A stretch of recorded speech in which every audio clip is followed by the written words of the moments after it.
안녕하세요, 여러분. 자, 이제 마지막으로 3단원 2023학년도 이야기 시작해 보도록 하겠습니다. 문제량들이 좀 많아가지고, 지금 이 3단원 같은 경우에는 각 연도별로 이제 수업이 좀 잘려 있죠. 마지막 2023학년도 시작해 보도록 하겠습니다.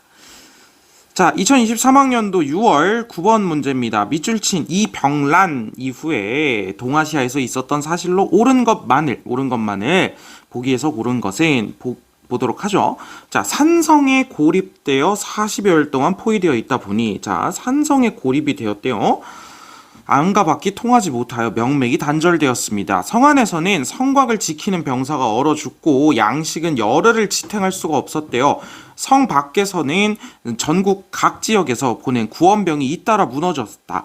자, 이 병란으로, 자, 나오죠. 이 병란으로 멸망의 화가 순식간에 임박했지만 전하께서 모욕을 참으시고, 여기 핵심 키워드가 나왔습니다. 삼전도로 나아가 몸을 굽히셔서 종묘 사직을 보전하셨습니다. 지금 마지막에 나오는 얘기, 삼전도의 굴욕에 대한 이야기니까 지금 이 병란으로 멸망을 할 뻔했지만 삼전도에서 꾸르면서 이제 결국 살아났다, 이런 이야기를 하고 있죠. 요 간단하게 병자호란에 대한 이야기구나라고 하는 거 우리 알 수 있고요. 그럼 요 몇 가지 정보들을 우리가 좀 구체화 시켜 본다고 하면, 자, 산성에 고립되었다, 요거 남한산성 얘기하는 거죠. 자, 남한산성 얘기하는 거고, 여기에 전하라고 했을 때 요 전하는 누구예요? 인조겠죠. 인조예요. 자, 그래서 이런 구체적으로 여러분들이 공부할 때 한번 잘 찾아봐 주면 좋을 것 같고, 그러면 병자호란 1636년 이후에 있었던 사실만으로 옳은 것은 이라고 하는 기본적인 어떤 그 연표 감각을 물어보는 문제입니다. 자, 그러면 기억 한번 볼게요. 효종이 북벌을 추진하였다. 그렇죠? 이거는 연도 감각이라기보다는 여러분들이 개념으로 좀 같이 함께 해줘야 되는 거죠. 자, 병자호란으로 결론이 뭐였어요? 자, 청나라와 군신 관계를 체결을 했고, 그 다음에 명과 국교를 끊었습니다. 명과 단교를 하게 되었고, 그러고 나서 이후에 이제 즉위하게 된 왕이 효종이죠. 효종은 둘째 아들이에요. 첫째가 소현세자였는데 소현세자는 일찍 죽고 둘째 아들인 효종이 즉위를 하게 됩니다. 자, 그래서 효종이 북벌을 추진하였다. 그리고 이제 시간이 지나면 나중에는 이게 북학, 즉 청나라를 배우자라고 하는 쪽으로 간다라고 하는 것까지 우리가 개념적으로 함께 얘기를 해줘야 돼요. 자, 북벌을 추진한다는 건 병자호란 이후라는 뜻이죠. 그 자체로서. 그래서 기억 맞고요. 자, 니은 한번 볼게요. 오삼계 등이 3번의 난을 일으켰다라고 되어 있고요. 자, 디귿, 홍타이지가 국호를 청으로 바꾸었다. 요거 두 개를 좀 같이 보겠습니다.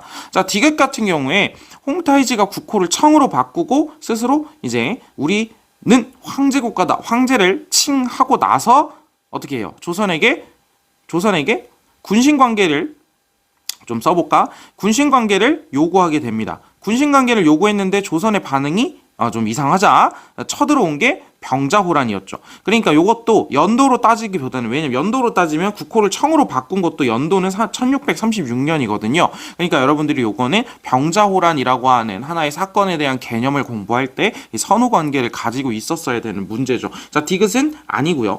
자, 니은 한번 보겠습니다. 오삼계 등이 3번의 난을 일으켰다라고 하는 거면 요거는 요렇게 좀 감각을 가지고 가시면 좋을 것 같아요. 물론 3번의 난이면 1673년부터 81년이니까 연도로 풀어도 상관이 없겠지만, 자, 니은 같은 경우에는 보세요. 자, 청나라가 병자호란을 일으켜가지고 조선과 군신관계를 맺고 나서 얼마 뒤에 명나라가 멸망을 하게 됩니다. 청이 베이징에 입성을 하게 되죠. 베이징으로 입성을 하고 나서 이제 중원을 먹어가는 과정에서 도움을 줬던 사람들이 오삼계 경정충 상지신 같은 사람들이었고, 이 사람들을 우리는 3번으로 이제 왕으로 봉해줬다라고 하는 걸 알고 있습니다. 그러고 나서 얼마 지나지 않아 이들이 번이 취소되자 3번의 난을 일으키게 되죠. 이런 시간 순서에 대해서 여러분들이 개념에 대해서 알고 있으면 1673년부터 81년까지라는 연도는 지금 당장 모르더라도 풀 수 있는 문제긴 해요. 자, 그래서 기억, 니은 이렇게 골라주시면 되겠고, 자, 오다 노부나가가 나가시노 전투에서 승리하였다라고 하는 거면 1575년이라고 하는 연도는 기억이 나주는 게 좋겠지만, 일단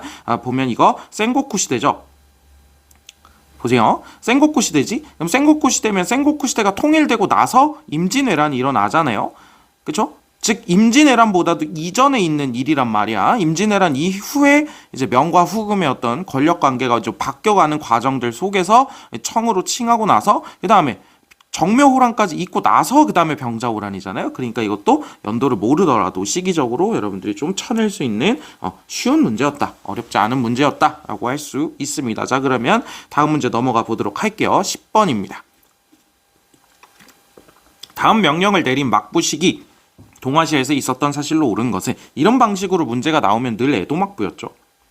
자, 그럼 이 막부는 자 어찌됐든 다시 한번 떠올려보면 가마쿠라 막부가 있고요, 무로마치 막부가 있고 에도 막부가 있습니다. 자, 그런데 자 한번 볼게요. 하나, 일본국이 크리스트교를 금지하고, 지금 크리스트교 금지하고 있대요. 크리스트교를 금지하고 있는 것을 알면서도 그것을 퍼뜨리려는 자가 지금 몰래 들어오고 있대요. 크리스트교 신도들이 무리를 지어 좋지 못한 일을 꾸미면 즉시 처형한대. 하나, 바테렌, 신부, 그리고 신도인자가 숨어있는 곳으로 포르투갈에서 물건을 보내오고 있대요. 자, 그래서 여기 뭐라고 써있어요? 포르투갈 선박의 내항, 즉 포르투갈 선박이 일본으로 들어오는 것을 금지한다라고 되어 있습니다. 여러분들에게 이거 굉장히 중요한 개념이고요. 연도도 여러분들이 나중에 수능 갈 때는 알고 있는 게 좋습니다. 1639년의 일이에요. 자, 그래서 이렇게 포르투갈 내항을 금지했던 막부니까 요거는 에도 막부에 대한 이야기라고 볼 수 있죠. 그래서 밑에 여기 가네이 16년이라고 하는 그 연호가 나와 있죠. 이 가네이 16년이 1639년이에요. 계산해 보면은. 그래서 요것도 이제 시기 잘 맞춰 놨다. 그래서 여러분들 요거는 에도 막부를 찾아서 에도 막부 시기에 동아시아에서 있었던 일에 대해서 물어보고 있지만, 이 자료 같은 경우에는 뭐 똑같은 자료를 주고 이거를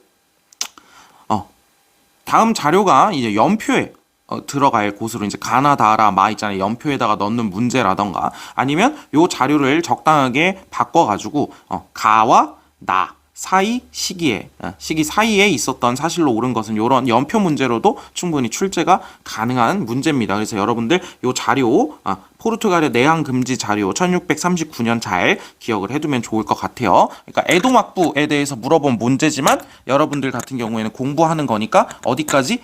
이거는 이제 포르투갈 내항 금지라고 하는 사건까지 잘 봐주시면 되겠습니다. 자, 그럼 에도 막부 시기에 동아시아에서 있었던 사실로 옳은 거 한번 보면은, 자, 윤관이 여진을 정벌하였다. 여러분들 여진족 금나라와 관련된, 아직 금은 세워지지 않을 때예요. 1번 선택지의 시기 같은 경우에. 그런데 이 여진 금이라고 하는 나라가 이제 슬슬 동아시아에서 강력한 세력을 가졌을 때는 우리 12세기로 잡아보자 라고 얘기를 했었습니다. 다시 한번 얘기하면 10세기 11세기엔 거란, 12세기에 여진, 그 다음에 13세기에 몽골, 이렇게 좀 생각을 해주면 좋겠죠. 시기가 안 맞습니다.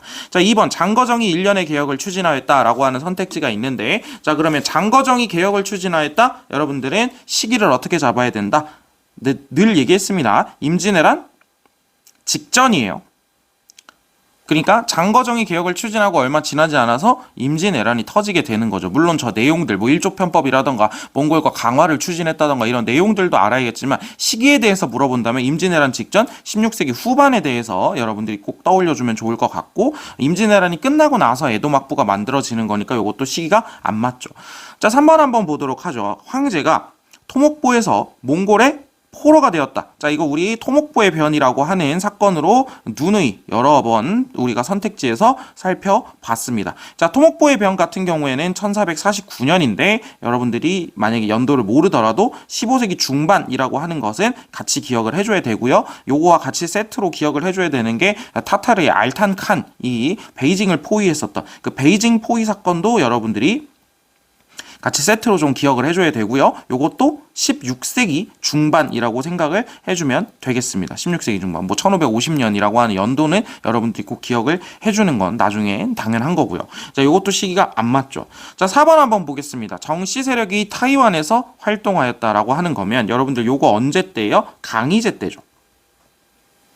그래서 강희제가 요거를 타이완을 점령하잖아요. 결국에 정치 세력을 진압을 하고, 그러고 나서 천계령을 해제하게 되는 모습까지 여러분들이 같이 잘 기억을 해줘야 됩니다. 천계령이 진행 중이다. 자, 그러면 4번 같은 경우에는 여러분들이 정치 세력이 타이완에서 활동한 시기가 언젠지 연도로 외우고 있진 않더라도요, 요거를 천계령까지 연결시켰으면 천계령 시기는 여러분들이 알고 있어야 되죠. 그럼 요 천계령 시기와 맞아서 요거 에도막부 시기 맞다 라고, 특히나 여러분들 이렇게 생각을 해보는 게 좋을 것 같아요. 자, 4번에 천계령으로 가서 풀면은 요거는 조금 어렵게 푸는 방식이고요. 자, 봐보세요. 자, 정씨 세력이 타이완에서 활동할 때면 중국이 몇 년이야? 중국이 아니 몇 년인 게 아니라 중국이 청나라일 때죠. 청나라라고 하는 나라 자체는 1636년에 나라 이름을 청으로 바꾸잖아요. 그러면 이미 청나라가 만들어졌을 때는 일본이 에도 막부가 된 지 30년 정도가 지난 후입니다. 그럼 청나라니까 당연히 에도 막부죠. 4번. 그렇게 한번 풀어도 이렇게 푸는 방식이 조금 더 쉬운 방식일 것 같아요. 자, 5번 한번 보겠습니다. 도요토미 히데요시가 센고쿠 시대를 통일하였다. 그러고 나서 임진왜란이 벌어지게 되고, 그러고 나서 임진왜란이 끝나고 도요토미 히데요시가 죽고 나서 세키가와라 전투 등을 통해 가지고 에도 막부가 성립을 하는 거니까 요것도 에도 막부 앞 시기의 일이라 시기가 안 맞습니다. 이거는 1590년이라고 하는 통일 연도는 당연히 알아야겠지만 요걸 모르더라도 방금과 같은 방식으로 풀어내도 이건 어려움이 없는 문제죠. 자, 그럼 다음으로 넘어가 보도록 하겠습니다. 자, 2023년도 6월 11번 문제입니다. 가 왕조 시기 동아시아의 문화에 대한 설명으로 옳은 것은, 이런 방식으로 어떤 시기에 문화를 물어보면 거의 대부분 이 3단원에다가 내가 문제를 배치해 놨기는 하지만 거의 대부분 서민 문화에 대해서 물어보니까 이렇게 한번 문제를 보고도 감을 잡아보면 좋을 것 같아요. 동아시아에서 국가가 주도하여 대규모 편찬 사업을 진행한 사례가 있을까? 걸륭제 시기에 편찬된 사고전서가 가장 대표적이다. 그래서 경사자집의 사부로 이루어져 있다. 여러분들 요것만 보고 바로 사고전서로 가면 안 된다 그랬어요. 요거 얼마 전에 여러분들 전 영상에서 무슨 얘기 했었어요? 요거 영락대전이라던가 이런 것들을 만들 때도 요 경사자집이라고 하는 구분법으로 만들었던 대규모 편찬 사업이 있었습니다. 그래서 요 경사자집을 보고 아마 사고전서에 대해서 준다라고 하면은 요 사고전서에 대해서는 추가적인 정보를 좀 줄 거예요. 여기엔 아예 걸륭제 사고전서라고 하는 걸로 얘기가 나왔죠. 그러니까 지금 필기가 좀 잘못됐는데 이거 그냥 지울게요. 경사자집하면 영락제란 뜻이 아니라 영락제도 있었다. 우리 기출에서 봤을 때. 자, 그래서 경전, 역사, 사상, 문학으로 우리가 분류를 했었다. 걸륭제니까 어떤 나라죠? 청나라, 즉 청나라 왕조가 있을 시기 동아시아 문화에 대한, 즉 서민 문화에 대해서 물어보고 있습니다. 한글 소설 유행 맞죠? 경극 유행 요거 청나라의 베이징이라고 하는 수도에서 유행했었던 거니까 맞죠? 자, 홍로목 맞죠? 요것도 요 시기에 읽혔던 소설입니다. 그다음에 우키요에 요거 에도 막부의 조닌문화였어요. 조닌문화 얘기를 할 때 이야기가 나왔었고요. 우키요에라는 판어가 쓰였다. 여러분 이제 가나 문자가 만들어졌다라고 하는 거면 여러분들이 2015 개정교육과정에 들어와서는 처음 나오는 선택지네요. 지금 6구 수는 계속 보고 있죠. 2021, 2022, 2023까지 보면서 처음으로 나온 선택지인데 요거는 나라 시대부터 언저리 이쯤부터 이제 틀이 만들어지기 시작을 하면서 나라 헤이안 요 시기쯤에 일본의 고유 문자인 가나 문자가 만들어지기 시작을 하니까요. 요게 이제 시기가 안 맞죠. 사실 여러분들이 만약에 이걸 시험장에서 처음 봤어. 근데 가나 문자에 대해서 지금 모든 교과서에 어느 정도 이제 예를 들면 탐구 활동 아니면 좀 알아보기 약간 요런 느낌으로 들어가 있거든요. 근데 그걸 제대로 보지 않았어도 여러분들이 나머지 선택지들이 봤을 때 요게 지금 서민 문화로 묶여 있는 틀에 들어있구나라고 하면 5번이 아니구나를 골라낼 수 있었던 문제인 거죠. 자, 그러면 다음 것으로 한번 가보도록 할 건데, 자, 요 문제를 다시 한 번만 본다면요, 여러분들 여기에 걸륭제를 선생님이 동그라미 쳐놨는데 요 걸륭제를 주지 않고 그냥 걸륭제를 비워놓고요. 걸륭제에 대한 문제로 여러분들에게 출제하더라도 이상할 게 없고요. 그리고 여기 이제 대규모 편찬 사업 중에 요 걸륭제 시기의 사고전서와 고증학이라고 하는 학문이 연결되는 지점도 있으니까 요것도 한번 생각을 해보면 좋을 것 같습니다. 자, 그러면 12번 문제로 넘어가 보도록 하겠습니다. 자, 12번 가물품에 대한 설명으로 옳은 것만을 보기에서 고른 것은 가물품이 뭔지 한번 살펴보겠습니다. 자, 동남아시아로 진출한 에스파냐인들은 무역 거점으로 필리핀의 마닐라를 건설했대요. 여러분들 에스파냐가 마닐라를 건설한 것, 마닐사는 뭘까요? 자, 마닐라를 건설한 것, 이렇게 펜이 말을 안 듣지? 마닐라를 건설한 것. 그 다음에 네덜란드가 바타비아를 건설한 것. 그 다음에 포르투갈 같은 경우, 이게 사실 처음이죠. 포르투갈이 건설한 건 아니고 물라카를 점령한 것. 요거 정도는 여러분들이 일단 요 정보 자체를 기억하는 거는 당연하고 시기도 좀 알아둘 필요가 있어요. 중요한 것들이니까 이게 17세기 초반이에요. 1619년이고 마닐라가 건설된 건 1565년이거든요. 요 적어도 16세기 중반 정도로는 당연히 알고 있어야 되고 그다음에 물라카 점령한 건 1511년 요건 확실하게 연도로 좀 알고 있으셔야겠죠. 자, 그래서 마닐라가 건설된 건 일단 시기적으로 살펴봤을 때는 1565년입니다. 자, 그들은 매년 포토시 등지에서 생산한 다량의 가를 여기에서 생산이 됐대. 갈레온선에 실어서 아카풀코에서 마닐라로 가져왔대. 갈레온선에 실었대요. 마닐라에서는 중국 상인들이 가져온 비단이나 도자기를 이걸 주고 산 거죠. 교환이 이루어졌다고 되어 있죠. 아카풀코에서 회항 돌아오는 갈레온선에 실린 비단, 도자기들은 아메리카를 거쳐 에스파냐 본국으로 유입되었다라고 되어 있습니다. 여러분들 요 아카풀코라던가 포토시라던가 이런 갈레온이라던가 이런 것들을 살펴봤을 때 여기 가가 지금 은이라고 하는 걸 알 수 있습니다. 여러분들 그래서 은에 대한 설명을 물어보고 있는 거고 요 자료는요.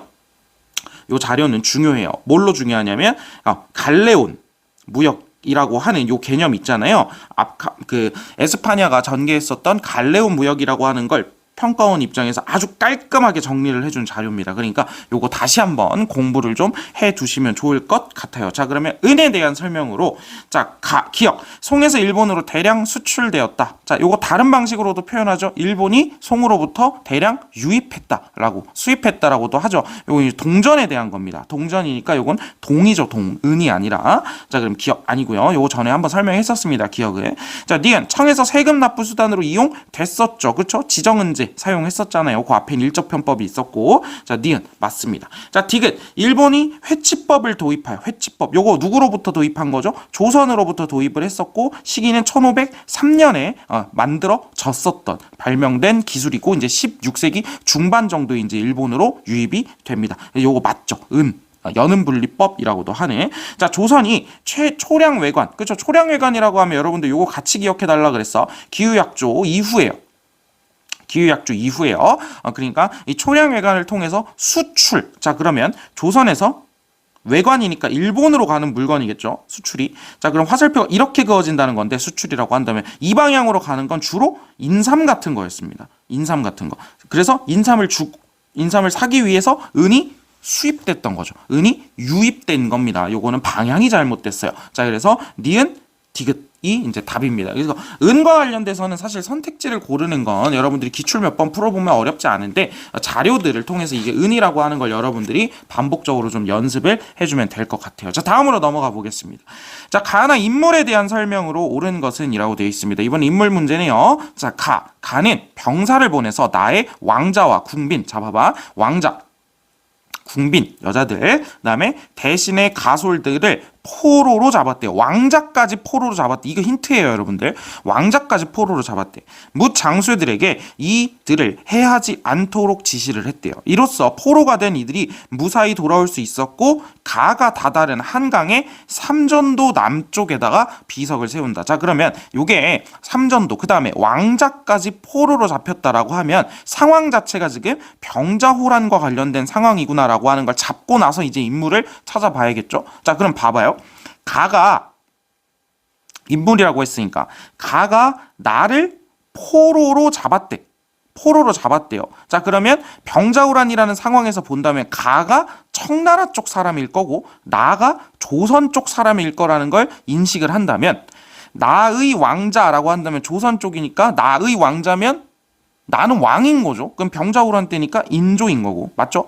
자, 가를 한번 생각해 보면 청나라 때 여길 쳐들어와가지고 조선을 쳐들어와가지고 이제 포로로 잡았던 이 사람은 누구예요? 청에서는 홍타이지였습니다. 여러분들. 그래서 병자호란 때 홍타이지라고 하는 거 여러분들 한번 인식을 해주면 홍타이지가 했던 일 중요한 거 중에 뭐가 있었죠? 그렇죠. 청으로 나라 이름을 바꿨던 것도 홍타이지가 한 거죠. 홍타이지가 그러고 나서 바로 병자호란을 일으킨 거니까요. 자, 그러면 홍타이지와 인조에 대해서 물어보고 있는 설명이니까 한번 보도록 하죠. 1번. 후금을 건국하였다. 후금을 건국한 건 홍타이지가 아니라 누르하치입니다. 누르하치고 1616년에 건국이 됐었죠. 이건 인물이니까 1번 틀렸어요. 자, 4번 아담살과 교류했다라고 하는 요 표현은 조선의 인물 중에서 소현세자에게 일반적으로 우리 동아시아사 교과서에서 자주 물어봅니다. 그러니까 요건 소현세자니까 누구 얘기하는 거예요? 여기 잡혀간 이 왕자예요. 나 인조가 아니라요. 자, 아니죠 이거. 자, 3번 가는 나에게, 즉 홍타이즈는 인조에게 군신관계를 요구하였다. 맞죠? 그러면서 병자호란이 일어난 거니까요. 답은 3번입니다. 자, 4번 한번 볼게요. 나는, 인조는 홍타이즈에게, 즉 조선은 청에게 통신사 파견을 요청했대요. 아니죠. 통신사 파견을 요청한 건 에도막부가 조선에게 요청한 겁니다. 4번 아니고요. 자, 나는 가의 요청으로, 인조는 홍타이즈의 요청으로 강옥립을 파병했던 전투면 이거 사르우 전투죠.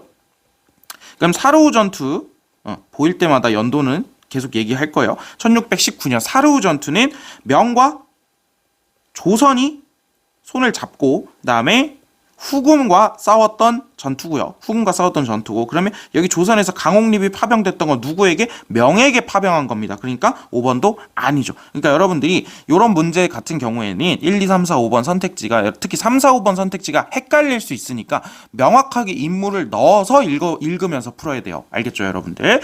자, 그러면 이 문제는 적당히 넘어가도록 하겠습니다. 자, 2023학년도 9월 7번 문제입니다.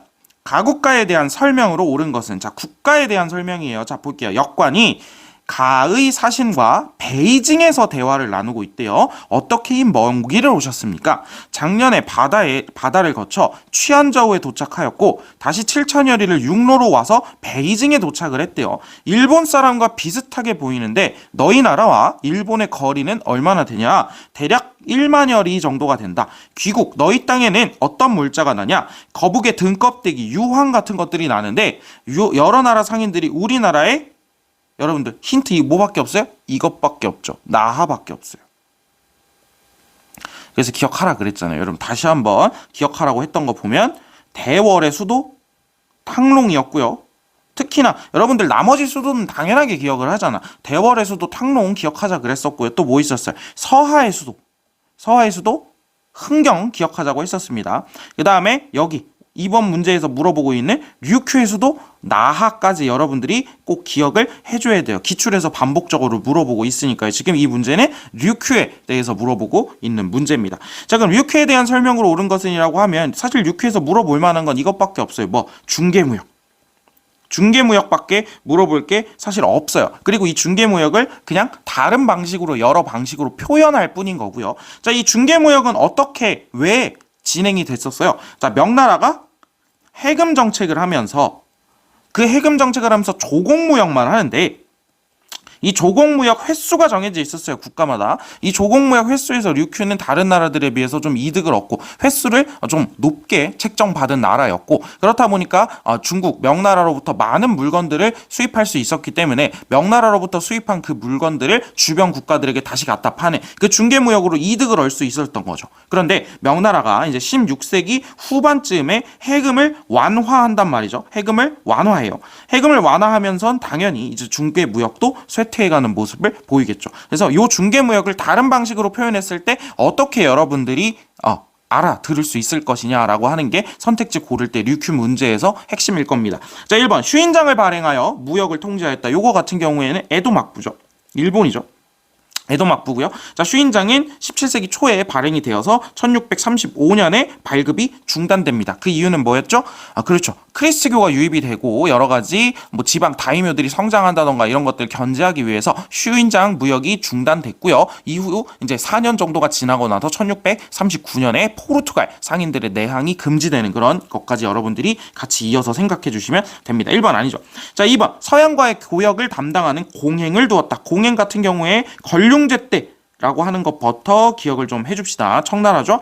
나라로 따지면 청나라고. 그래서 1757년에 시작이 됐었다. 최소한 18세기 중반이다라고 하는 거는 꼭 기억을 해주셔야 됩니다. 난징조약 때 공행이 폐지될 때까지.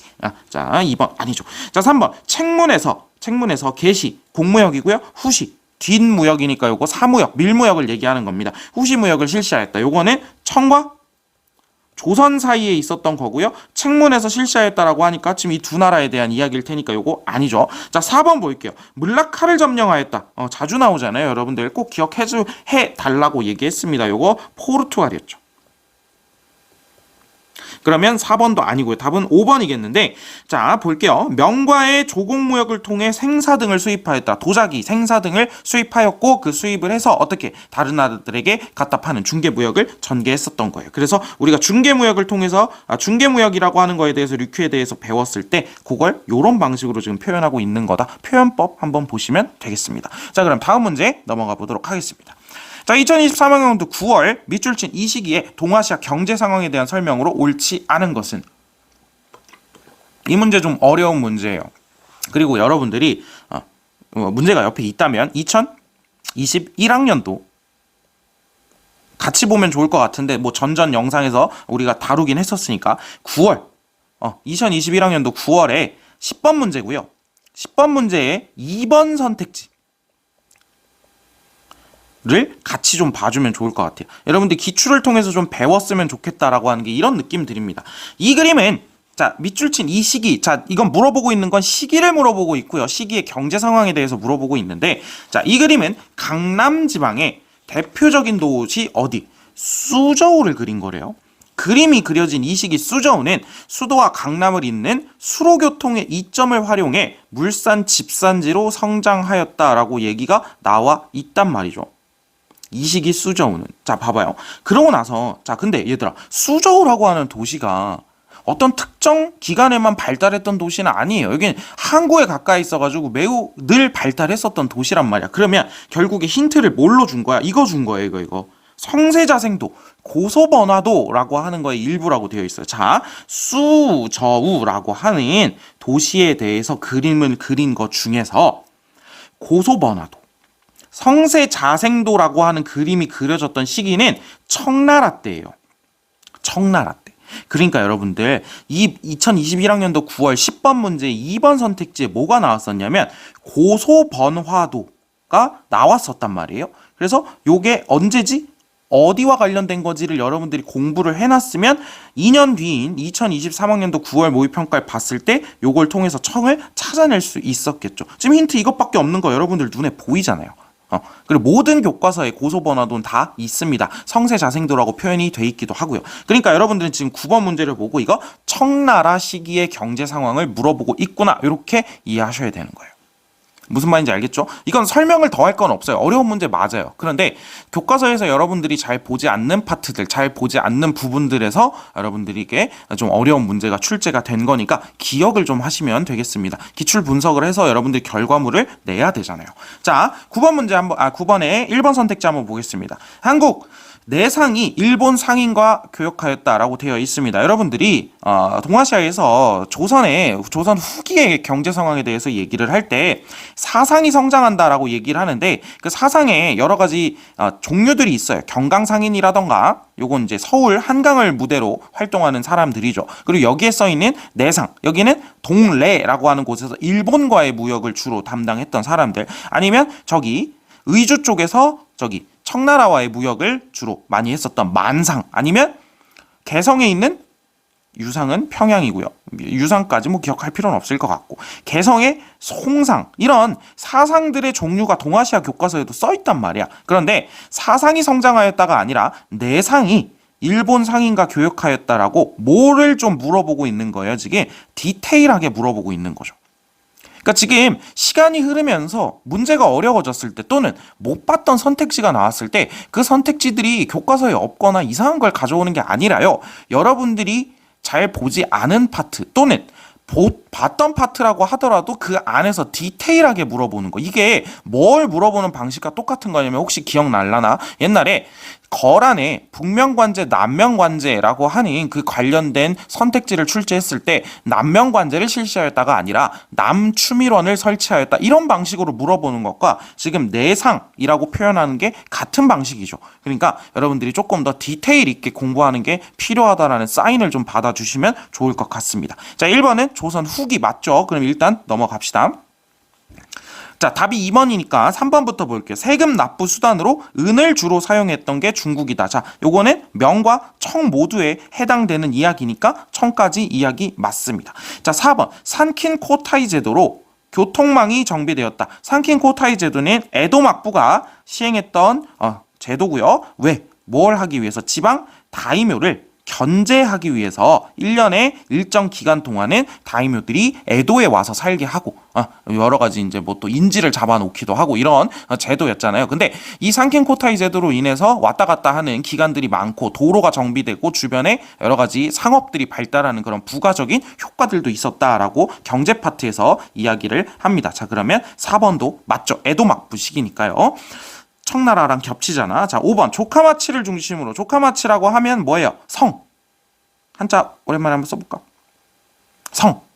자, 성들을 하나하나 만들었었잖아. 지방 다이묘들이. 성 아래에 있는 조카 마치라고 하면은 일본에서 마을을 얘기하는 겁니다. 즉 성 아래에 여러 가지 이제 사람들의 주거 지역이라던가 상업 지역들이 만들어진 곳을 우리가 조카마치라고 하는데, 여기를 통해서 상공업이 번성했고 이러는 가운데서 발달했던 계층이 조닌들이었다라고 하는 것도 우리가 얘기를 했습니다. 자, 그러면 전반적으로 다 동아시아의 청나라, 조선 후기 에도막부 시기의 경제 상황에 대한 이야기였고, 2번은 진짜 뜬금없잖아요. 청해진을 중심으로 해상무역이 발달하였다라고 하는 거는 9세기 통일신라 말기의 이야기입니다. 장보고와 관련돼서 또 우리 오랜만에 엔린 한번 떠올려 봐주시면 좋을 것 같아요. 자, 그럼 다음으로 넘어갈게요. 안 넘어가냐. 자, 2023학년도 9월 13번 문제입니다. 가 왕조 시기에 동아시아에서 있었던 사실로 옳은 것은, 지금 2023학년도로 와서 더 눈에 띄게 보이는 것 중에 하나가 시기에 대해서 많이 물어보고 있죠. 어떤 시기에 대해서.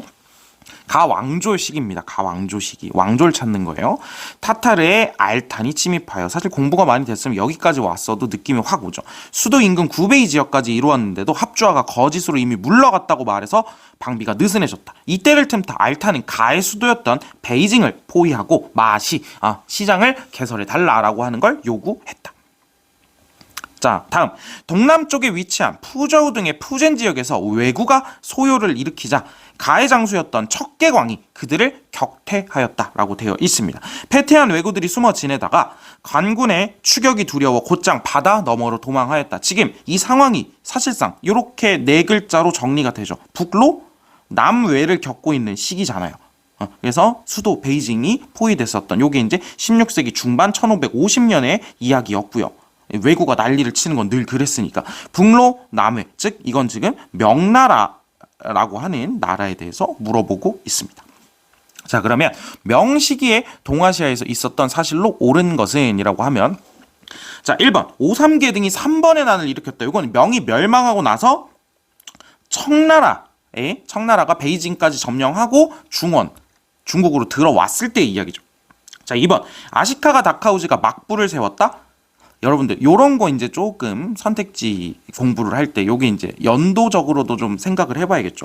자, 명이 1368년에 건국이 돼서 1644년에 멸망을 합니다. 아시카가 다카우지가 막부를 세웠다. 즉 이거 무슨 막부 얘기하는 거예요? 무로마치 막부잖아요. 무로마치 막부가 세워진 건 1336년이에요. 즉 세워졌을 때는 명나라가 있었다 없었다? 없었어요. 그럼 2번도 아니네요. 2번도 아니죠. 이건 오히려 명나라 건국 이전입니다. 자, 3번 쩌능다오가 몽골의 침입에 대항하였다. 자주 나오는 선택지죠. 이건 몽골 원에 대한 이야기니까 명나라 이전이잖아요. 이것도 아닙니다. 자, 4번 여진을 정벌하기 위해 별무반이 조직되었다. 여진 정벌 관련된 이야기, 여진이 한창 세력을 키우고 있는 요 시기면 우리가 12세기라고 한다고 했어. 그럼 명나라 앞쪽이니까 이것도 시기가 안 맞습니다. 자, 5번 포르투갈 상인이 일본에 조총을 전해주었다라고 되어 있죠. 그래서 이 포르투갈 상인이 일본에 조총을 전해주었다라고 하는 건 여러분들이 연도도 좀 외울 필요가 있어요. 1543년으로 현재 첫 번째 기록이 나와 있는데, 자, 일단 요게 언제라고 기억을 해야 돼? 센고쿠 시대잖아.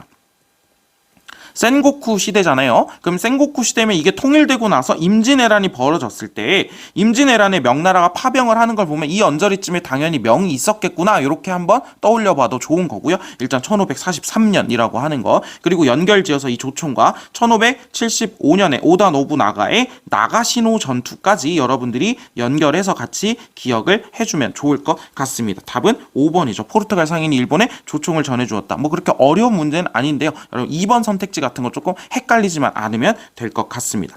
자, 하나만 좀 체크를 하고 갈게요. 여러분들 교과서에 보면 이 척계강이라고 하는 사람이 자주 등장을 하는데요. 사실상 뭐 외구 도살자예요. 이 사람은 외구를 잡는 데 있어서 굉장히 많은 전략 전술들을 만들어내가지고 그러한 굉장히 뭐라고 해야 될까, 많은 무공을 세웠던 사람인데요. 이 척계강이라고 하는 사람이 쓴 책이 기효신서라고 하는 책이 있습니다. 이 기효신서라고 하는 책이 어떤 이 사람이 만든 전략, 전술 이런 것들, 진법 이런 것들을 집어넣어 놓은 책이거든요. 이게 나중에 조선에 들어와서 조선에서도 매우 도움을 많이 받기도 하고요. 그래서 이 척계강이라고 하는 사람도 여러분들이 명나라와 외구와 관련해 가지고 같이 좀 기억을 해 주실 필요가 있을 것 같아요. 해두면 나쁠 게 없습니다. 자, 그럼 다음으로 넘어가 볼게요.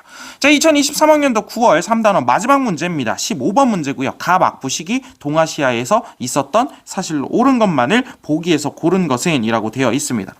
자, 그림엔 가막부의 의학자 다치바나 난케이가 만든 헤이지로 장도의 일부이다. 평소 나왔네요. 난학이 관심이 많았던 그는 나가사키를 통해 전래된 서양 의학서의 내용이 정확한지 확인하기 위해 직접 해부를 실시한 후에 위와 같은 해부도를 남겼대요. 자, 나가사키를 통해서 누구와 교역을 했었죠? 서양 중에 네덜란드와 교역을 했었죠. 뭘 만들어서 나가사키에 데지마라고 하는 인공 섬을 만들어 놨었던 거 우리 기억을 하죠. 그래서 요 이야기, 지금 난학과 관련된 이런 이야기가 나오고 있으니까 어느 막부예요? 에도 막부에 대해서 물어보고 있고요. 자, 해부도 얘기가 나왔으니까 말인데 헤이지로 장도 뭐 이런 것까지 기억할 필요는 없을 것 같고, 자, 핵심적인 개념으로서 다시 한번 해부도 무슨 얘기할 것 같아요? 그죠? 해체신서라고 하는 걸 여러분들이 난학과 관련해가지고 꼭 기억을 해줘야겠습니다. 다시 한번 1774년이었고 누가 스기타 겐파쿠라고 하는 사람이 주도적으로 요 해체신서를 간행을 했었다라고 하는 거 잘 기억을 해주시면 되겠습니다. 자, 일단은 이 문제는 에도막부에 대한 문제니까요. 에도막부 시기 동아시아에서 있었던 사실, 즉 이것도 서민문화 문제예요. 탈춤 맞죠? 한자를 변형한 가나가 이때 만들어졌다? 앞에서도 나왔던 선택지 다시 해서 다시 한번 썼으니까 반복적으로 계속해서 사용을 하고 있습니다. 가나가 만들어졌다? 아니죠. 이건 너무 앞식입니다. 디귿, 홍로몽 맞죠? 청나라에서 읽혔던 소설이니까. 리을, 해초가 왕호천축국전을 저술했던. 해초 언제 활동했어요? 8세기 활동했잖아요. 시기가 너무 안 맞죠. 그러면 기억, 디귿입니다. 답은. 자, 그래서 이렇게 단순히 에도막부 고르고 넘어가는 게 아니라 이런 문제들에서 이런 것도 한번 같이 해체신서 같은 것도 떠올려 보면 좋을 것 같아요.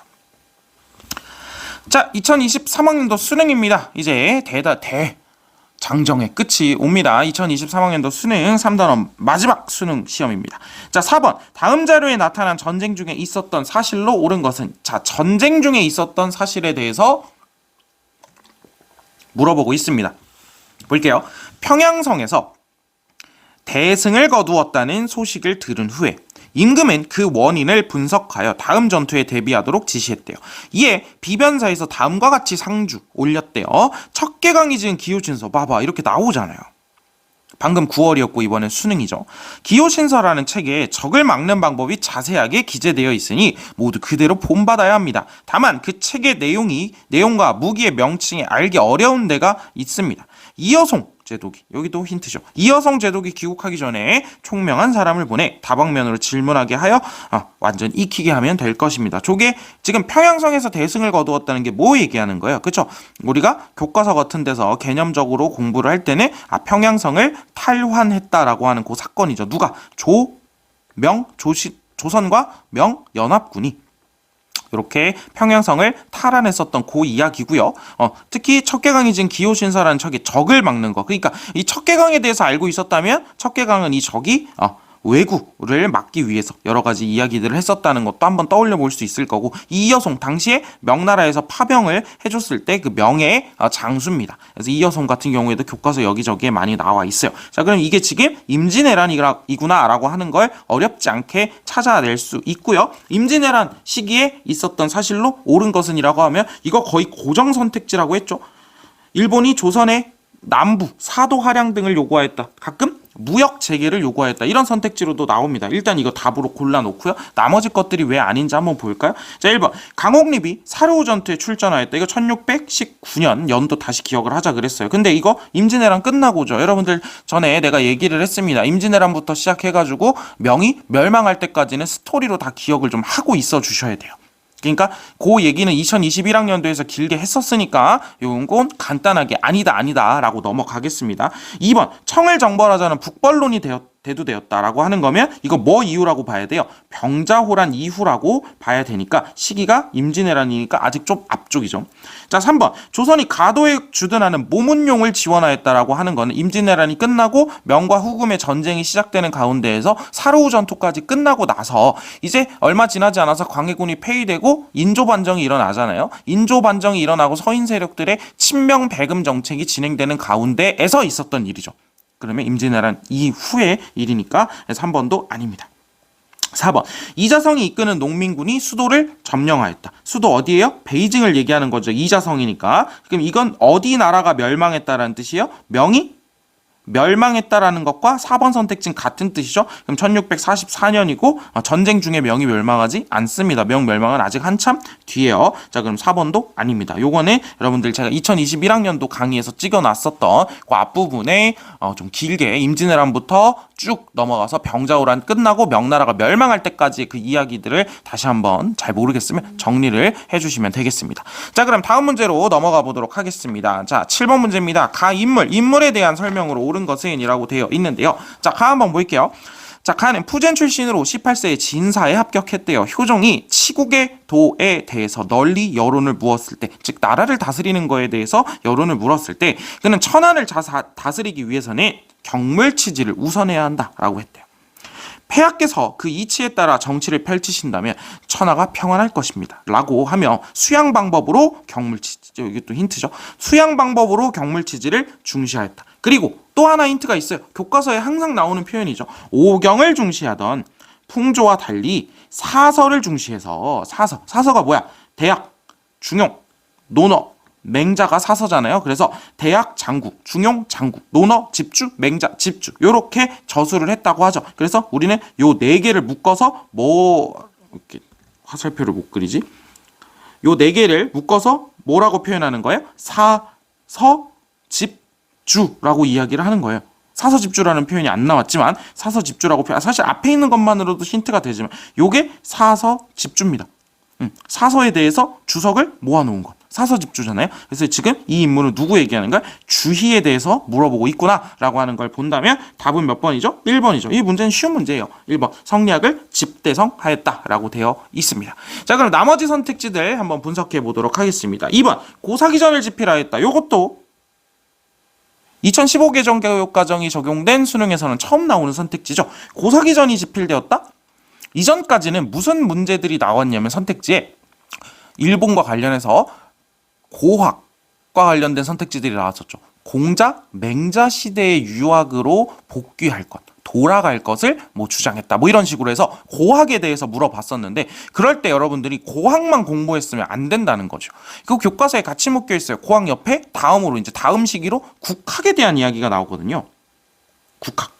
그래서 일본의 전통, 천황 중심의 어떤 그런 역사에 대해서 그런 유학적인 정리를 좀 하려고 하는 그런 학파, 국학이라고 하는 얘기가 나오면서 국학의 대표적인 학자로서 모토오리 노리나가라고 하는 사람의 고사기전이라고 하는 책이 이 국학의 대표적인 저술로 늘 교과서에 있습니다. 그러니까 모토오리 노리나가라고 하는 사람까지 여러분들이 이름까지 외우는 건 조금 벅차다 싶으면 이 고사기전이라고 하는 책 제목을 알고 이게 국학과가 연계되는구나라고 하는 것까진 알고 있어야 되는 거죠. 자, 3번 사서오경 외운을 저술하였다. 이거 성리학과 관련된 건 맞아요. 그런데 그 주희가 한 게 아닌 거죠. 요거는 그냥 안 쓸게요. 후지와라 세이카와 관련된 거니까 후지와라 세이카 연결 지어주면 되겠고요. 자, 4번 주자감에서 유교 경전을 가르쳤다. 주자감 뭐 아예 동떨어진 얘기죠. 이건 발해의 교육기관이었으니까요. 자, 5번 시연력을 제작하여 역법 개정을 주도하였다. 시연력을 만든 건 여러분들 이렇게 기억을 해주세요. 아담 샬입니다. 그리고 아담 샬은 언제 활동했던 사람이에요? 청나라 시대에 활동했던 사람이구나 라고 여러분들이 생각을 해주시면 되겠습니다. 자, 그러면 요거는 넘어갈게요. 고사기전 정도, 그리고 시연력 몰랐으면 꼭 기억을 해주면 되겠습니다. 자, 다음 문제 8번. 밑줄 친 명령이 동아시아에 미친 영향으로 가장 적절한 것은? 이라고 보시면 돼요. 자, 볼게요. 중국 상인들이, 자, 영향이니까 여러분들이 뭘 좀 해줘야 되냐면 해석을 좀 해줘야 돼요. 여러분들이 가지고 있는 정보를 가지고. 자, 중국 상인들이 탄 배가 제주도에 표착을 했대요. 이들은 제주 목사에게 다음과 같이 요청했대. 타이완의 정씨 세력을 평정하신 황제께서 인근 책봉 국가를 간절하게 생각해서 바다를 열어 통상을 허락한다는 명령을 수년 전에 내렸대요. 지금 이게 그냥 힌트죠. 이에 화물을 팔러 나왔는데 뜻밖의 풍랑을 만나 이곳까지 오게 되었습니다. 배에 싣고 있는 비단 등을 팔아 쌀과 담배 등을 구입하고 배를 수리할 수 있도록 은혜를 베풀어 주십시오. 이에 제주 목사는 배를 수리하게 하고 한 달 만에 돌려 보냈대요. 자, 그러면 첫 번째 해석해야 될 거. 타이완의 정씨 세력을 평정했다. 그 황제가 누구예요? 이 황제가 누구야? 이 황제는 강희제죠. 그럼 일단 청나라 시기네. 청나라 시기예요. 강희제예요, 저 황제가. 자, 그런데 두 번째, 강희제가 주변 국가들을 간절하게 생각해서 바다를 열어서 통상을 허락한다는 명령을 내렸대요. 자, 강희제는 타이완의 정치 세력이나 3번해나 진압 과정에서 반청운동을 막기 위해서 뭘 시행했었어요? 천계령을 실시했었죠. 이 천계령으로 사실상 해금이 진행되고 있었단 말이야. 그런데 반청운동이 끝나고 여기에 써있잖아. 정치 세력을 평정했다고 하잖아요. 그러면 통상을 허락한다는 명령은 천계령을 내렸다는 거예요? 아니죠. 통상을 허락한다는 명령은 뭘 얘기하는 거야? 천계령이 해제됐음을 얘기하는 겁니다. 천계령이 해제되었음을 얘기하는 거야. 자, 그러면 문제를 다시 읽어보면 밑줄 친 명령이 뭐예요? 천계령이 해제된 것이 동아시아에 미친 영향이에요. 다시 한번. 천계령이 해제된 것이 동아시아에 미친 영향. 무슨 말인지 이해하겠죠? 자, 그러면 천계령 해제와 관련돼서 우리가 개념적으로 정리 하나 해줘야 될 거. 이게 답이에요. 이따가 보면. 천계령이 해제되고 나면 청나라 상인들 신났죠? 청상인들 신나서 가장 가까운 곳 중에 일본에 어디로 많이 가요? 나가사키로 많이 갑니다. 그래서 자기들이 가지고 있는 도자기 생사 이런 거 막 갖다 판단 말이야. 그런데 도자기 생사 갖다 판다는 건 일본 입장에서 뭘? 은을 주고 그걸 돈을 사는 거란 말. 그 도자기 생사 같은 걸 사는 거란 말이에요. 그러면 일본 에도막부에 은 유출이 심각해집니다. 그래서 에도막부가 결정을 내린 게 청나라 상인들의 무역을 통제해야겠다라고 하면서 발급한 게 뭐예요? 신패였죠. 답이 5번이죠. 무역을 통제하기 위해서 신패를 발급하였다라고 하는 얘기. 여러분들이 천계령 해제와 신패 발급을 꼭 연결 지어 주셔야 돼요. 천계령 해제와 신패 발급은 꼭 연결해 주시고요. 자, 그러면 영향이니까 한번 볼게요. 1번 단천에서 회치법을 개발하였다. 요거 1503년의 이야기죠. 16세기 초란 말이야. 일단 영향이라고 하면 명령 해제 이후의 이야기잖아. 그런데 1번은 시기가 아예 안 맞죠. 그렇죠? 뭐 내용을 분석하고 이런 걸 떠나서 시기가 안 맞으니까 내용도 분석할 게 없는 거예요. 자, 2번 삼포에서 외인과 교역하였다라고 하는 거면 이거 언제부터의 이야기예요? 15세기 초에 어느 왕 때? 세종으로 좀 기억하자 그래서 삼포를 열어준 거. 스시마섬 토발한 다음에 세종이 삼포를 열어주잖아. 그러면 이때부터 그 이후에 뭐 삼포 외란, 뭐 을묘 외변 이런 게 일어나기 전까지겠죠. 그쵸? 삼포 외란 이런 거 일어나기 전까지일 거 아니야. 그러니까 시기가 요것도 너무 앞쪽이죠. 시기 안 맞습니다. 자, 3번 교초를 발행했다. 이거 언제 때 얘기해요? 몽골 제국이잖아 이거. 그럼 몽골이니까 이것도 시기가 안 맞죠. 영향으로 보기엔 시기가 안 맞아요. 4번 감합을 이용하여 일본과 교역했을 시기면 일본의 무로마치 막부 시기란 말이야. 그러면 제일 중요한 건 그나마 명나라 때란 말이에요. 명나라 때. 그럼 요것도 시기가 안 맞아요. 그러니까 영향으로 해석하는 게 뭐 1, 2, 3, 4번이 해석을 해보다 보니까 아니다. 이게 아니라 지금 시기가 하나도 안 맞습니다. 그러니까 여러분들은 답은 5번으로 골라주시면 되고 여기에서 다시 한번 여러분들이 깔끔하게 정리를 해줘야 되는 건 천계령 해제부터 신패까지 연결을 좀 해줄 필요가 있다는 거죠. 무슨 말인지 알겠죠? 자, 그러면 다음 문제 11번 문제로 넘어가도록 하겠습니다.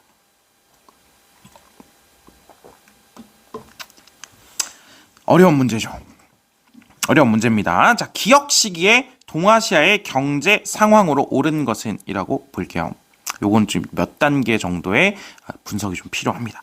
자, 막부의 휴인장을 소지한 선박은, 자, 그럼 이 막부는 휴인장 무역이니까 우리 교과서, 우리 교육과정 수준에서 에도 막부라고 생각하시면 됩니다.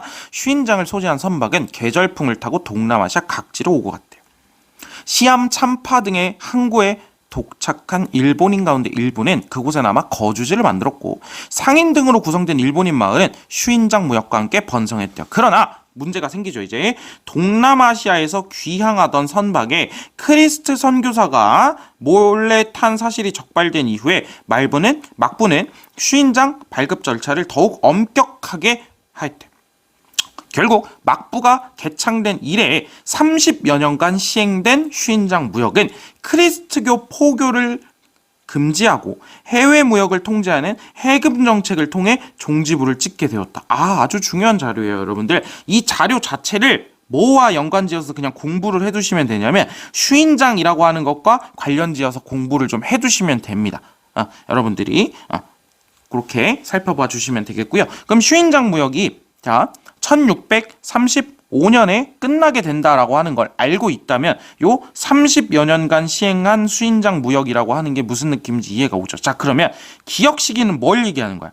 에도 막부가 시작돼서 휴인장을 발급하기 시작해서부터 언제까지? 휴인장 무역이 중단되는 때까지 요 사이에 30여 년 동안 무슨 일이 있었냐는 거예요. 그러니까 여러분들이 이거에 대한 감각이 있어야 됐죠. 무슨 말인지 이해됐죠? 사실 이 문제 자체는 1635년이라고 하는 연도를 모르더라도 풀 수 있기는 해요. 자, 한번 볼게요. 선택지 1번 네덜란드 상인이 대지마에 체류했다. 이런 거 고르면 절대 안 됩니다, 여러분들. 이건 개념 공부가 안 된 거예요, 여러분들. 봐봐. 휴인장 무역이 전개가 돼요. 휴인장 무역이 그리고 중단이 되죠. 그리고 얼마 지나지 않아서 포르투갈 상인들 내항 금지를 때립니다. 그러고 나서 다시 2년 뒤에 네덜란드에게 대지마라고 하는 곳을 열어서 나가사키에서 교역을 하잖아요. 자, 그럼 봐봐. 1번 같은 경우에는 연도를 몰라도요. 휴인장 무역이 중단된 다음이에요. 이게 1635년에 중단되고 네덜란드 상인이 대지마에 들어간 게 1641년이고 내항 금지가 1639년이라는 걸 모르더라도 이 개념은 알아야 되잖아. 그럼 1번은 고르면 안 되는 거죠. 자, 2번 맥카트니 사절단이 황제를 방문하였다. 자, 그러면 이게 이 2번 같은 문제, 2번 같은 선택지를 이제 제끼려면 1635년을 모르더라도 이게 휴인장 무역이 전개된 게 17세기 초반이다라고 하는 거 정도는 알고 있어줘야 되는 거지. 자, 맥카트니 사절단이 황제, 누구예요 이거? 걸륭제입니다. 청나라 걸륭제를 방문한 건데 요거 시기가 언제죠? 요거 시기는 18세기 후반입니다. 걸륭제 때. 뭐 하려고? 자유무역 하자고요. 영국이. 그게 2번이니까 2번도 시기가 안 맞죠. 자, 3번 연행사가 청해 수도 베이징에서 문물을 교류하였다. 요거 조금 어려운 선택지요. 자, 그러면 3번 선택지를 통해서 요 문제는 뭘 알 수 있어요? 1635년을 외워달라는 거예요. 무슨 말인지 이해하겠어요? 봐봐. 연행사가 청해 수도 베이징에서 문물을 교류하였다. 얘들아, 연행사가 언제부터 가요? 언제? 병자호란 끝나고 나서부터 갑니다. 병자호란이 언제 끝나냐면 1637년에 끝나요. 어쨌든 병자호란은 1636년으로 보시면 돼요. 근데 37년에 끝나고 나서 바로 연행사가 간단 말이야. 이때부터 시작이잖아. 즉 병자호란이 1636년이고 에도 막부가 1635년에 휴인장 무역을 중단했다는 걸 알아야 요 1년 사이로 딱 끊어서 3번이 아님을 알 수 있는 거죠. 휴인장 무역 이후죠. 요 문제 어렵게 낸 겁니다. 그러니까 병자호란 1636년, 휴인장 무역 중단 1635년을 좀 외우고 있었어야 돼요. 왜? 연행사 파견과 즉 청나라 조선 사이의 관계와 휴인장 무역은 관련이 없잖아. 즉 개념을 통해 가지고 우리가 분석을 통해서 지워낼 수 있는 선택지가 아니었다는 거예요. 요거는 여러분들이 연도를 외워주셔야 됩니다. 다시 한번 휴인장 무역 중단 1635년 외워둡시다. 자, 4번 일본 상인이 포르투갈 상인과 중국산 생사를 거래하였다. 여러분들이 이런 선택지를 잘 해석해낼 수 있어야 돼요. 자, 봐봐. 다시 한번. 휴인장 무역이 중단되고 나서요. 포르투갈 상인들이 내항 금지를 맞습니다. 자, 그러면 휴인장 무역이 전개되는 중에는 포르투갈 상인들과 교역이 이루어졌다는 거 아니에요. 자, 그럼 4번 읽어봅시다. 일본 상인이 포르투갈 상인과 중국산 생산을 거래하였다. 거래를 뭘 했든 중요한 게 아니에요. 핵심은 포르투갈 상인과 일본 상인이 거래를 했다는 거지. 언제 동안은? 휴인장 무역 동안에는요. 그러니까 답이 4번이 맞죠. 답이 4번이 맞죠. 이게 시기가 오히려 휴인장 무역 중단 이후에 대한 이야기를 물어본 거라면 4번이 틀린 선지가 되겠죠. 그런데 휴인장 무역 중간이니까 일본 상인과 포르투갈 상인들이 교역을 할 수 있습니다.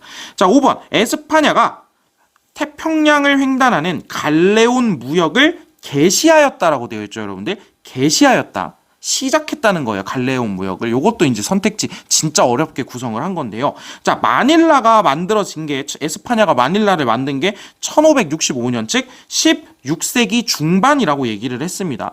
그러고 나서 이제 갈레온 무역이 본격적으로 전개가 되는 건 16세기 후반이란 말이에요. 교과서들 보면 시기 어느 정도 나와 있어요. 16세기 후반 이런 느낌으로. 자, 그러면 16세기 후반에 시작했어요. 지금 17세기 초반이죠. 그러니까 시작한 시점은, 즉 갈레온 무역이 전개되었다라고 하면 맞아요, 사실.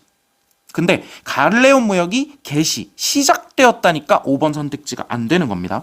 5번 선택지가. 그래서 지금 여러분들은 요 3, 4, 5번 선택지를 잘 보면서 뭘 느껴야 돼요? 연도 진짜로 외우긴 해야겠구나. 꼼꼼하게 좀 외워야겠구나를 특히나 3번 선택지와 5번 선택지를 통해서 느꼈으면 좋을 것 같고요. 4번 선택지는 여러분들이 이러한 방식의 선택지를 읽어내는 방법을 한번 고민을 해봤으면 좋겠습니다.